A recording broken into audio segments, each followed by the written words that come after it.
Dawn breaks over a quiet Israeli neighborhood. The streets are empty, save for the rhythmic footsteps of a dedicated border police officer heading to work. It's 4:30 a.m. on December 13, 1992. Just another ordinary morning, or so it seemed. Little did this 29-year-old officer know that his routine walk to work would spark a chain of events that would shake an entire nation, trigger unprecedented diplomatic actions, and lead to one of the largest manhunts in Israeli history. What started as a simple demand would escalate into an international crisis, culminating in the exile of over 400 individuals to a desolate strip of land between two nations. Their story, living in makeshift tents under the unforgiving Middle Eastern sun, would capture worldwide attention and reshape regional politics. This isn't just a tale of one fateful morning. It's a complex web of cause and effect that continues to influence Middle Eastern politics even today. So sit back as we unravel this remarkable story, piece by piece, and discover how a single December morning changed everything. The city of Lod, nestled in the heart of Israel, just 15 kilometers southeast of Tel Aviv, would become the starting point of our story. This ancient city, with its rich tapestry of history dating back thousands of years, has witnessed countless chapters of human drama unfold within its boundaries. But to truly understand the events that would shake this city in December 1992, we need to step back 5 years, to 1987. The region was experiencing a period of intense unrest, known as the First Intifada. During this time, a relatively new organization called Hamas emerged onto the political scene, making its presence known through various actions against Israeli forces. This organization's first major move came that same year, when they orchestrated an incident involving 2 Israeli soldiers. This event would set the stage for a pattern of similar actions, all aimed at achieving specific political goals, particularly the release of their imprisoned leaders. Among these leaders was Sheikh Ahmed Yassin, the founder of Hamas, who had been arrested by Israeli authorities and sentenced to serve time behind bars. His imprisonment would become a rallying point for his followers, who began plotting various ways to secure his freedom.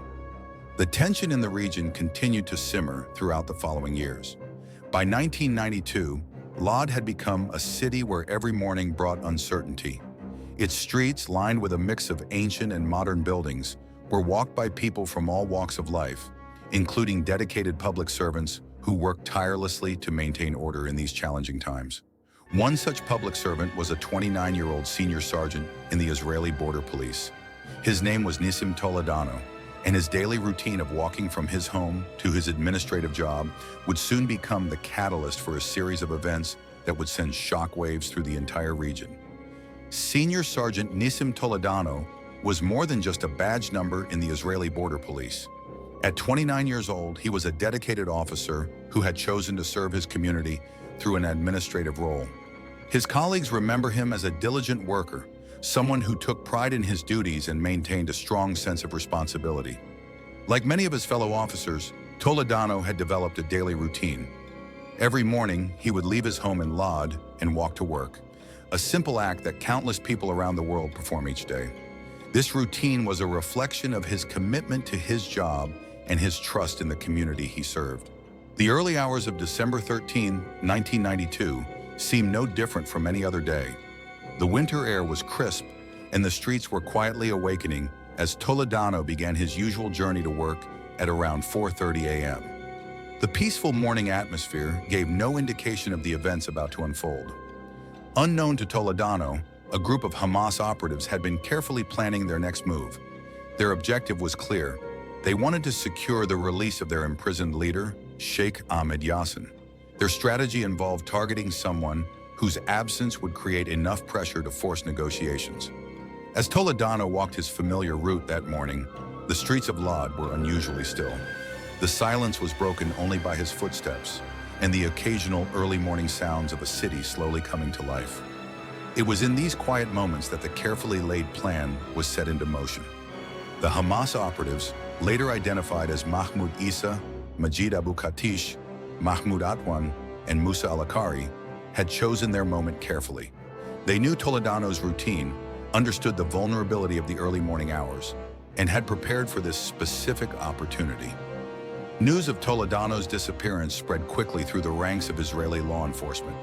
Within hours, a massive search operation was launched, with security forces combing through every street and alley of Lod. The peaceful morning had transformed into a scene of intense activity as patrol cars and search teams flooded the area. But as the authorities mobilized their forces, Hamas made their move. They issued a stark ultimatum: Sheikh Ahmed Yassin must be released by 9 p.m. that same day. The clock was ticking, and the stakes couldn't have been higher. The Israeli government found itself in a challenging position. They had a policy against negotiating under such circumstances, but they also had a duty to protect their citizens. The Israeli authorities responded with their own condition. They would not enter into any discussions without proof that Toledano was unharmed. This request for evidence was met with silence, adding to the growing tension as precious hours slipped away. The situation had now escalated into a full-blown crisis. News crews descended upon Lod, broadcasting updates to a nation holding its breath. Toledano's family waited anxiously for any word about their loved one, while government officials huddled in emergency meetings to discuss their options.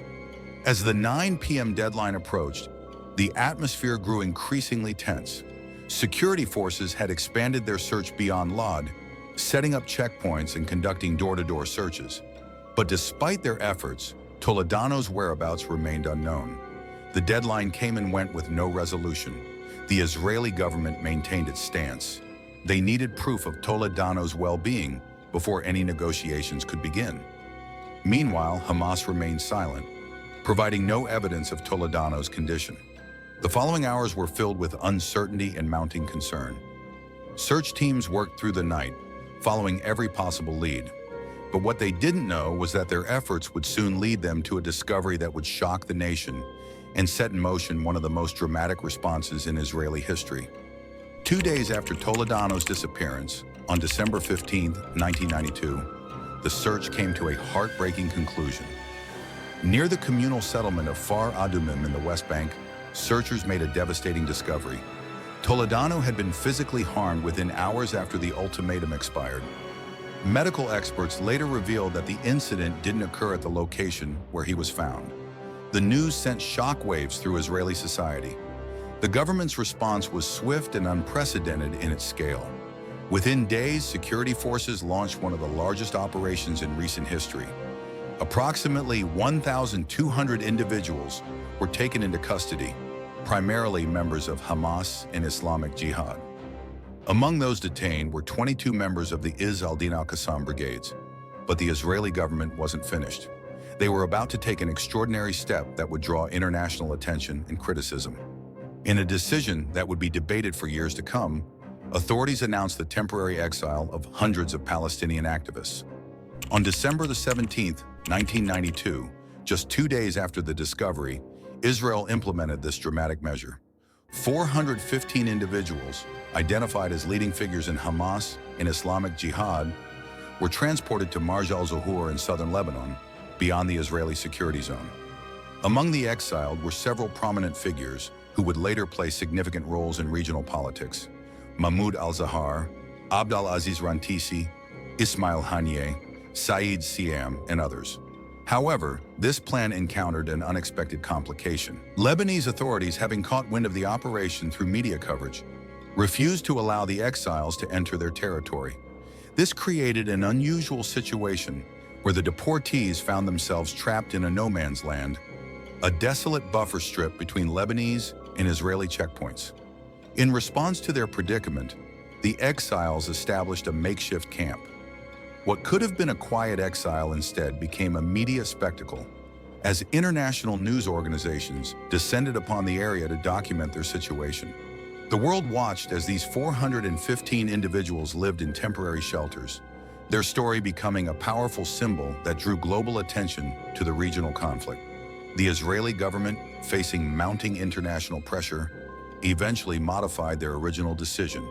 In February 1993, they announced that the exile period would be reduced from 2 years to 1 year. After serving their time in the buffer zone, most of the deportees returned to their homes in the West Bank and Gaza Strip. In the months following these events, Israeli security forces continued their investigation with unwavering determination. Their efforts finally bore fruit when they successfully apprehended the individuals responsible for Toledano's fate: Mahmoud Isa, Majid Abu Katish, Mahmoud Atwan, and Musa Al-Akari.